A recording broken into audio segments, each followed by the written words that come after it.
don't know what he was He doing. already done his damage.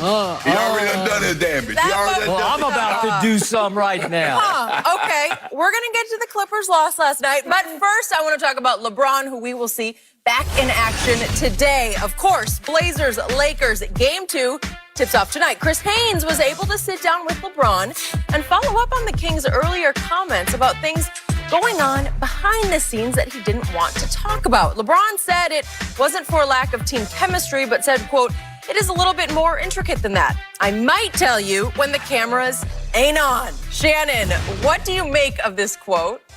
I'm not even sure what he means by that quote, Skip, but no one wants to hear it because every person in the bubble is under a unique circumstance.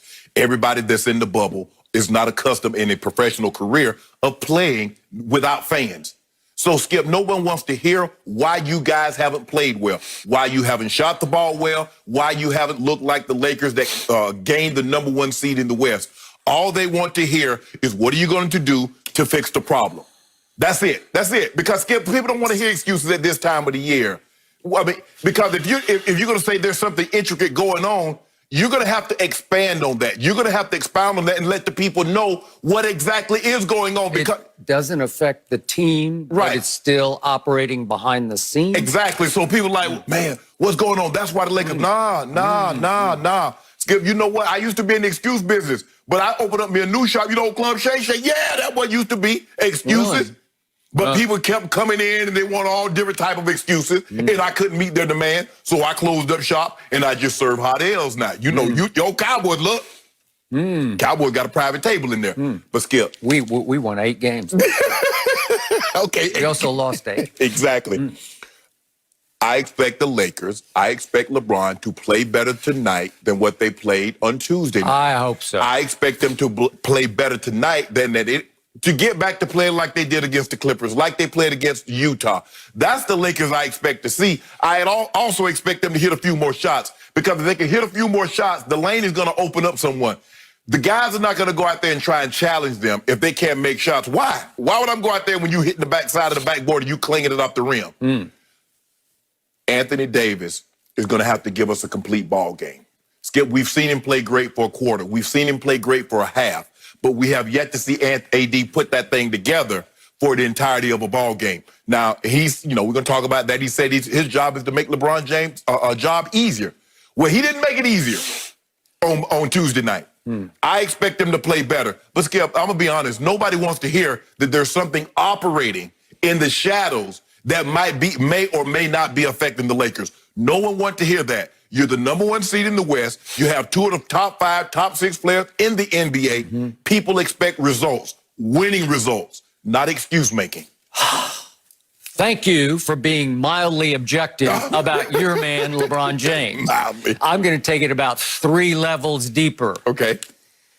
Here we go again. This isn't the first time, and I don't think it's going to be the last time. Drama King strikes again. This is vintage playoff LeBron James. This is why, I'm going to say it one more time, it is blasphemy to even begin to compare LeBron to Michael Jordan. This is why it is ludicrous to even begin to make a case that he's better than Michael Jordan, because Michael Jordan would never, ever have done this, especially at playoff time. This is even worse than making an excuse. To me, this is actually planting the seeds of an excuse just in case. If it goes south in the bubble, well, it was the bubble's fault. We had an internal issue. What was it? I'll tell you later. No, tell us now. You brought it up. You brought it up. Yes. You brought it to our attention. Okay. We didn't even know what was going on. Let's be clear about it. Chris Haynes didn't report this, or it wasn't reported by Dave McMenamin at ESPN.com. Brian Windhorst. Or Brian Windhorst, or any of those great reporters. It wasn't reported. It was volunteered last week by LeBron in a big media session. We got an issue going on behind the scenes. Doesn't affect the ball club at all, but yeah, it does. Yeah. If it affects you, it affects them. Right. You are obviously the face of the franchise. You are obviously the leader of the team. And you are quite obviously the best player on this basketball team that is the #1 seed and in some betting houses, the favorite to win it all. Right. So if you just casually drop that, we got a intricate problem. Intricate's a pretty serious word, right? That means it's very complicated. It's very difficult to solve this problem, but it doesn't affect the team. Okay, what is it, LeBron? Why would you even bring it up? I ask you, Shannon Sharp, what earthly good at this point in the season, with you favored to win a championship, what earthly good does it do to even raise this issue at this point, unless you just want to plant the seed, a big old seed, like a Johnny Appleseed seed of an excuse, a Jack and the Beanstalk excuse that could sprout and grow into this giant beanstalk just in case it goes south, and your billions of blind witnesses out there will say, well, he told us so. He warned us it was coming. So obviously, whatever was going on behind the scenes affected what was going on in front of the camera. Skip, I honestly believe that this time there will be no excuses made. Either you do or you didn't.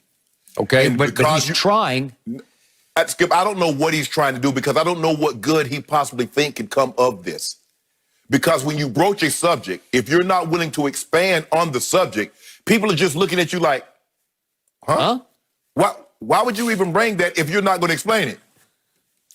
Okay, so I drive home the point once again. It's the same point I've made for, let's see, he's played 17 years. 17. I probably made this the last 12 years on national TV.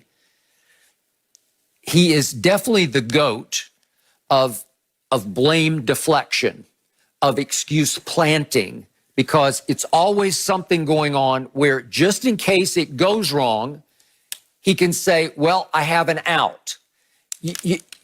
Shannon Sharp says you're the GOAT. Shannon Sharp says you're the best player on the planet. You don't need blame deflection. Just take it, own it, and beat it. Just do it. That's all I care about. I don't need to hear this going in. And here's the problem. When you're the leader and the tone setter for this franchise, what have the Lakers, that they haven't led the league in any other category but except one, bubble complaints. This team leads the league in bubble complaints. Every time I open up my computer, they're complaining about something else inside the bubble. Right. What did LeBron say just the other day? This is going to be my toughest road to the finals. It's because of the bubble. It's because we're away from our family. Well, obviously, the Lakers aren't the only team playing in the bubble. They're all playing in the bubble. 22 started in the bubble. And here we go. And so you're all up against it. There's some good things about the bubble: camaraderie, unity, togetherness, AAU feel, college feel. That's all good. But the rest of it, yeah, you got to make some sacrifices to go win a championship. But it'll be over before you know it.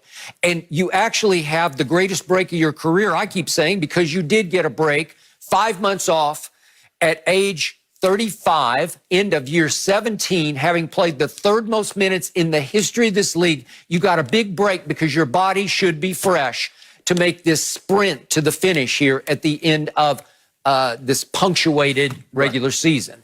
So to me, there's nothing to complain about. Yet Anthony Davis, Danny Green, every time I open up my computer, somebody else is complaining about it's tough in there without any fans. And then Danny Green was talking about how weird it is to have those virtual fans, as if they sort of distract you more than they help you. Okay. Well, they must be sitting on top of the basket knocking the ball out because he sure ain't touched that. All right, I got it. And they're all talking about how dark it is around the edges of the court. I got it. It's dark for everybody. Okay, I got it. So the shooting background is very different. Yet this team can't throw it in the lake that's in the middle of their hotels. Well, maybe go to shoot around and get your eyes adjusted. Okay, so thank you for bringing that up. We heard 2 weeks ago that LeBron and Anthony Davis has decided they're above going to shoot around. So they're the only team I've ever heard of. They canceled their own shoot around. The two best players said, we won't go. And I told you yesterday, maybe you need to go today just to change your luck, maybe? Yes. Just to feel like you did something different, where you shot around. You actually, everybody tried shooting threes for about, those things last like half hour, Right. maybe 45 minutes. Right. Some people, some of the players stay after practice with the coaches and shoot, Right. shooting coaches, get somebody to rebound for you. Maybe you get up 100 shots. Well, whatever time it is, they need to get there 30, 40 minutes early. Okay. They get up shots before the actual shoot around. All and right. then shoot around and then stay late. So what's weird to me is they're all complaining about how different the shooting background is. They are dead last in all the shooting categories in the bubble after the restart. Right. And yet every day I turn on my TV, I see Donovan Mitchell just shooting the lights out. Yeah. I saw the Mavericks last night shoot the lights out on the Clippers. Everything they Jason threw Tatum up. may have no problems with it. I think he's not. And it almost seems like guys are actually shooting better. We've seen Austin Rivers score 41 out of nowhere. It almost seems like these arenas, these shooting backgrounds are advantageous for everybody except this team. Right.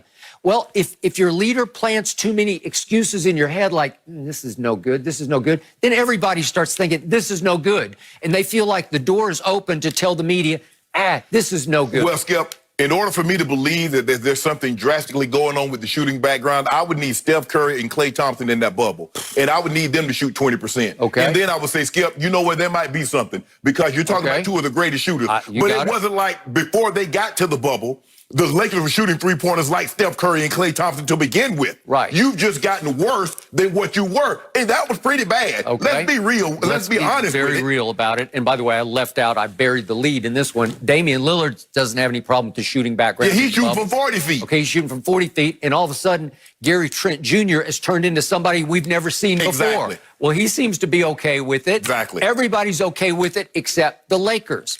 Okay, so now I got to drive this home. The other night, despite all the off the edge of the backboard shots, despite